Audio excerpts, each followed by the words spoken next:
جمعہ سے اگلے جمعے تک جس گھر میں یہ ایک تسبیح پڑھی جاتی ہے وہ گھر جلد ہی کروڑ پتی بن جائے گا انشاءاللہ تعالی۔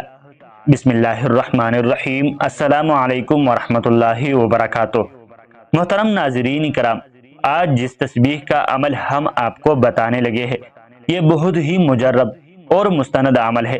یہ عمل کرنے کے بعد اس گھر پر ایک جمعہ سے اگلے جمعے کے دن تک اللہ پاک اپنی رحمتیں اور برکتیں برستی رہتی ہے۔ انشاءاللہ جس کسی نے بھی اس تسبیح کو جمعۃ المبارک کے دن پڑھ لیا، اللہ تعالیٰ اس کے گھر کی تمام تنگ دستیاں، پریشانیاں، دکھ تکالیف اور بیماریاں اپنے فضل و کرم سے دور فرما دیتا ہے۔ پھر اللہ تبارک و تعالیٰ اس گھر کے لیے رزق کے تمام دروازے کھول دیتا ہے اور اس گھر کے اندر رزق اور برکتوں سے رحمتوں کی فراوانی ہوتی ہے۔ اس کے علاوہ جس بندے کو کہیں سے آرام نہ آتا ہو، یعنی کہ وہ بیمار ہو اور کہیں سے اس کو آفاقہ نہ ہوتا ہو، یا سکون و آرام نہ آتا ہو اور نہ ہی دوائیاں اثر کرتی ہو، یعنی وہ انسان بہت سے ڈاکٹروں کے پاس چکر لگا لگا کر تک چکا ہو، تو اس کو چاہیے کہ وہ بھی اس تسبیح کو پڑھ لے۔ اور جس گھر میں اولاد نافرمان ہو اور ماں باپ کا کہنا نہ مانتی ہو، یا پھر والدین کی بے ادبی اور گستاخی کرتی ہو، اور وہ والدین پریشان ہے اور چاہتے ہیں کہ ان کی اولاد بھی نیک اور فرمان بردار بن جائے، تو وہ والدین بھی اس تسبیح کو پڑھ لے۔ انشاءاللہ تعالی پھر اس گھر کے اندر بھی محبت اور سکون آ جائے گا۔ پھر ہر پریشانی، دکھ تکالیف اور بے برکتی اللہ تعالی اپنے فضل و کرم سے دور فرما دیں گے اور ہر مشکل دور ہو جائے گی۔ ہر مسلمان کا عقیدہ ہے کہ جمعۃ المبارک کا دن تو بہت ہی بڑی فضیلت اور عظمت والا ہے۔ اس دن تو ویسے ہر ایک نیکی کا کام کرنے پر اللہ تعالی ایک لطف و کرم سے اجر و عظیم عطا فرماتا ہے۔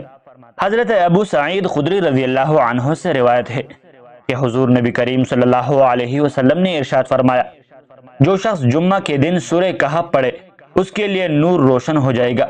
دو جمعوں کے درمیان امیر المومنین حضرت سیدنا علی بن ابی طالب رضی اللہ تعالی عنہ سے روایت ہے کہ حضور نبی کریم صلی اللہ علیہ وسلم نے ارشاد فرمایا، جس شخص نے جمعہ والے دن سورہ کہف کی تلاوت کی تو وہ آئندہ جمعہ تک ہر طرح کی فتنے سے بچایا جاتا ہے، یہاں تک کہ اگر دجال بھی نکل آئے تو اس سے بھی محفوظ رہے گا۔ اسی طرح حدیث مبارکہ میں آتا ہے کہ جس شخص نے سورہ کہف کی پہلی 10 آیتیں حفظ کر لی اور پابندی سے پڑھتا رہا، وہ دجال کے فتنے سے بچایا دیا جائے گا۔ اس طرح آخری 10 آیتوں کے متعلق بھی روایت آتی ہے، اور اسی طرح ایک روایت میں یہ بھی آتا ہے کہ جو شخص سورہ کہف کے پہلے 3 آیتیں پڑھتا رہے گا وہ بھی دجال کے فتنے سے محفوظ رہے گا۔ محترم ناظرین کرام، جو کوئی بھی دنیا میں اس تسبیح کو پڑھتا ہے تو اللہ تعالی اپنے فضل و کرم سے اس انسان سے ہر مصیبت، ہر دکھ درد دور فرما دیتا ہے، اور اس کی جگہ اس انسان کے گھر میں امن، چین اور خوشیاں ہی خوشیاں بھر دیتا ہے۔ اس لیے ناظرین کرام، یہ عمل نہایت ہی مستند، مجرب اور نہایت ہی قیمتی عمل ہے۔ اس عمل کو کرنے والا شخص کبھی بھی پریشان نہیں ہوگا، کبھی مایوس نہیں ہوگا۔ انشاءاللہ تعالی وہ جہاں بھی ہو جائے گا اللہ تعالی اپنے کرم سے اس کو کامیابی اور فتح ہی عطا فرمائے گا۔ اگر کسی کی جوان بیٹیاں گھر میں بیٹھی ہو اور ان کے رشتے کا مسئلہ مسائل ہے، یا ان کا کسی اچھی جگہ رشتہ نہیں ہو رہا اور آپ چاہتے ہیں کہ کسی مناسب جگہ بیٹی کا رشتہ طے ہو جائے، تو آپ بھی یہ عمل کیجئے۔ انشاءاللہ تعالی اللہ پاک کے فضل و کرم سے یہ مسئلہ حل ہو جائے گا۔ آج کا عمل نہایت ہی آسان ہے اور نہایت ہی مستند اور مجرب ہے۔ آج کا عمل بھی اس طرح ہے جس طرح جمعے کے دن اپنی بڑی فضیلت، اہمیت اور شان رکھتا ہے، اس طرح یہ عمل بھی بڑی فضیلت، عظمت والا اور اعلیٰ شان والا ہے، کیونکہ جمعہ کے دن جو شخص غسل کرتا ہے، خوشبو لگاتا ہے، اچھے خوبصورت اور صاف ستھرے کپڑے پہنتا ہے، اپنے ناخن تراشتا ہے، اللہ تعالی یہ تمام کام کرنے پر بھی اس انسان کو اجر عطا فرماتا ہے۔ تو پھر آپ ہی اندازہ لگائے کہ یہ دن کتنی بڑی فضیلت، شان اور نہایت ہی عظمت والا ہے۔ حضرت سلمان فارسی رضی اللہ عنہ سے روایت ہے کہ حضور نبی کریم صلی اللہ علیہ وسلم نے ارشاد فرمایا کہ جو آدمی جمعہ کے دن غسل کرے اور جہاں تک ہو سکے صفائی پاکیزگی کا اہتمام کرے، جو تیل اور خوشبو اس کے گھر میں ہو اسے لگائے، پھر وہ گھر سے نماز کے لیے جائے اور مسجد پہنچ کر اس کی احتیاط کرے، جو دو آدمی پہلے سے ساتھ بیٹھے ہو ان کے درمیان نہ بیٹھے۔ پھر جو نماز یعنی سنن و نوافل کی جتنی رکعتیں اس کے لیے مقدر ہو وہ پڑھے۔ پھر جب امام خطبہ دے تو توجہ و خاموشی کے ساتھ اس کو سنے، تو اللہ کی طرف سے اس کو اس جمعہ اور گزشتہ جمعے کے درمیان اس کے تمام گناہ بخش دیے جائیں گے۔ محترم ناظرین کرام، آج کا یہ عمل کرنے والے کی زندگی سے پریشانیاں اور تمام دکھ انشاءاللہ ختم ہو جائیں گے، اور اللہ پاک کے فضل و کرم سے رزق کی تنگی اس بندے کی زندگی سے ہمیشہ ہمیشہ کے لیے ختم ہو جائیں گے۔ ہر آنے والی مشکل اس بندے کی دور ہو جائے گی، ہر مسئلہ اس کا حل ہو جائے گا۔ یہ عمل نہایت ہی آسان ہے۔ اس عمل کو بچہ بھی کر سکتا ہے، بوڑھا بھی کر سکتا ہے، جوان بھی کر سکتا ہے، کسی بھی عمر کی کوئی بھی لڑکی یا عورت بآسانی سے یہ عمل کر سکتی ہے۔ مرد بھی کر سکتے ہیں، میری مائیں بہنیں بھی کر سکتی ہے، لیکن خواتین اپنے مخصوص دنوں میں اس عمل کو نہ کر لے، پھر جو بھی جمعہ ٹھیک آئے وہ اس عمل کو شروع کر لے۔ انشاءاللہ تعالی آپ سب دیکھنا کہ اس عمل کو کرنے والی عورت پر یا عمل کرنے والے مرد پر، اس کے تمام گھر والوں پر اللہ تبارک و تعالی اپنی کتنی فضیلتیں، رحمتیں اور برکتیں نازل فرماتا ہے۔ محترم ناظرین کرام، آپ اس عمل کو جمعہ والے دن کسی بھی وقت کر سکتے ہیں، لیکن جمعہ کے نماز کے بعد کا وقت سب سے بہتر ہے۔ اگر آپ اس وقت مصروف ہے اور اس وقت نہیں کر سکتے تو جمعہ کی نماز کے بعد سے لے کر آپ مغرب تک کسی بھی وقت بآسانی سے اس عمل کو کر سکتے ہیں۔ اگر آپ جمعہ کی نماز سے لے کر عصر کے وقت تک کریں گے تو سب سے پہلے 2 رکعت نماز نفل صلاۃ الحاجات پڑھے، اور اگر عصر کے بعد کریں گے تو اس وقت نفل کا ٹائم نہیں ہوتا، اس لیے آپ فرض نماز جس جگہ ادا کریں گے اسی جگہ پر آپ نے بیٹھ جانا ہے۔ مرد تو مسجد میں ہی کریں گے، لیکن خواتین اپنے گھر میں ہی جس جگہ پر وہ نماز ادا کریں گے اسی جگہ پر بیٹھے بیٹھے ہی انہوں نے اس عمل کو کرنا ہے۔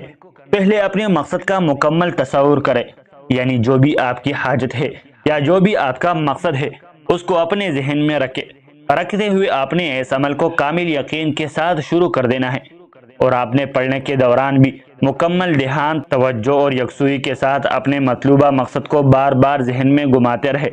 کہیں یہ نہ ہو کہ آپ عمل تو اپنے کسی دوسرے مقصد کے حصول کے لیے کر رہے ہیں، لیکن آپ کے روشن دماغ میں اندر کسی دوسرے مقصد کا سین چل رہا ہو۔ اگر ایسی صورتحال درپیش ہوگی تو پھر آپ کا کیا گیا یہ عمل آپ کو اس قدر فائدہ اور برکت نہیں دے گا، لیکن پھر بھی پڑھنے پر اجر و ثواب ملے گا۔ آپ اس عمل کو کرنے سے پہلے 3 مرتبہ اعوذ باللہ من الشیطان الرجیم پڑھ لے، پھر 3 مرتبہ بسم اللہ الرحمن الرحیم پڑھے، اس کے بعد 7 مرتبہ درود ابراہیمی پڑھے۔ 1 مرتبہ درود ابراہیمی میرے ساتھ بھی دہرا لے، اللہم صلی علی محمد وعلی آل محمد کما صلیت علی ابراہیم وعلی آل ابراہیم انک حمید مجید، اللہم بارک علی محمد وعلی آل محمد کما بارکت علی ابراہیم وعلی آل ابراہیم انک حمید مجید۔ پھر آپ 21 مرتبہ لا حول ولا قوت الا باللہ العلی العظیم پڑھے۔ اس کے بعد آپ نے یہ ایک آیت 360 مرتبہ پڑھنی ہے، لا الہ الا انت سبحانک انی کنت من الظالمین۔ اس کے بعد 7 مرتبہ دوبارہ درود ابراہیم پڑھے۔ اس کے بعد دعا مانگے، آخر میں کچھ احادیث بھی اس کی فضیلت کے بارے میں پیش کریں گے انشاءاللہ۔ آج تک جس نے بھی اسے پڑھا ہے الحمدللہ اس کو اسی دن فائدہ ملا ہے۔ اس کے کاروبار میں اللہ تعالی نے اتنی وسعت اور برکت فرمائے ہے کہ کبھی زندگی بھر اس بندے کو کسی انسان کے سامنے ہاتھ نہیں پھیلانا پڑا۔ آپ جمعۃ المبارک کے دن نماز کے بعد اسی جگہ پر بیٹھے بیٹھے اس عمل کو شروع کریں۔ آپ اس عمل کو ہر جمعہ مستقل پڑھتے رہے، انشاءاللہ تعالی ساری زندگی خوشحال رہیں گے۔ نمبر 1، صحیح حدیث میں ہے کہ جو مسلمان بندہ کسی بھی مقصد کے لیے اس کے ساتھ دعا کرے گا تو اس کی دعا قبول ہوگی۔ نمبر 2، یہ مبارک دعا قرآن مجید میں مذکور ہے، لہٰذا اس کے پڑھنے سے قرآن کی تلاوت کا ثواب بھی ملے گا۔ نمبر 3، یہ دعا اللہ تعالیٰ کے ایک جلیل القدر نبی حضرت یونس علیہ السلام نے کی اور اللہ تعالیٰ نے قبول فرمائی، لہٰذا ان کے لیے خاص تھی۔ اور تمام مسلمانوں کے لیے عام ہے، یعنی جو بھی شرک سے توبہ اور اپنے گناہوں کے اقرار اور پشیمانی کے ساتھ ان کلمات کے ذریعے اپنے لیے دعا مانگے گا، اللہ تعالیٰ کی طرف سے اس کے لیے قبولیت کا وعدہ ہو چکا ہے، لیکن شرک سے توبہ شرط ہے۔ نمبر 4، صحیح حدیث میں ہے کہ اس دعا میں اللہ تعالیٰ کا اسم اعظم بھی ہے۔ نمبر 5، بیماری میں 40 مرتبہ یہ دعا پڑھنے والا شخص اگر اسی بیماری میں فوت ہو جائے تو اس کو شہید کا اجر ملے گا، اور اگر وہ صحت یاب ہو جائے تو اس کے تمام گناہوں کو بخش دیا جائے گا۔ رسول اللہ صلی اللہ علیہ وسلم نے ارشاد فرمایا کہ ذوالنون یعنی یونس علیہ السلام کے وہ دعا جو انہوں نے مچھلی کے پیٹ کے اندر مانگی تھی، یعنی لا الہ الا انت سبحانک انی کنت من الظالمین، جو مسلمان اپنے کسی بھی مقصد کے لیے ان کلمات کے ساتھ دعا کرے گا، اللہ تعالیٰ اس دعا کو قبول فرمائیں گے۔ آخر میں دعا ہے کہ اللہ تعالیٰ ہمارے اس وظیفہ میں کی گئی کسی بھی قسم کی کوئی بھی کمی کوتاہی کو اپنے پیارے حبیب صلی اللہ علیہ وسلم کے صدقے معاف فرمائے، اور ہمارے قول و فعل کا پکا اور سچا مسلمان بنائے، اور ہمیں عذاب قبر اور عذاب حشر کی سختیوں سے محفوظ فرمائے۔ آمین ثم آمین۔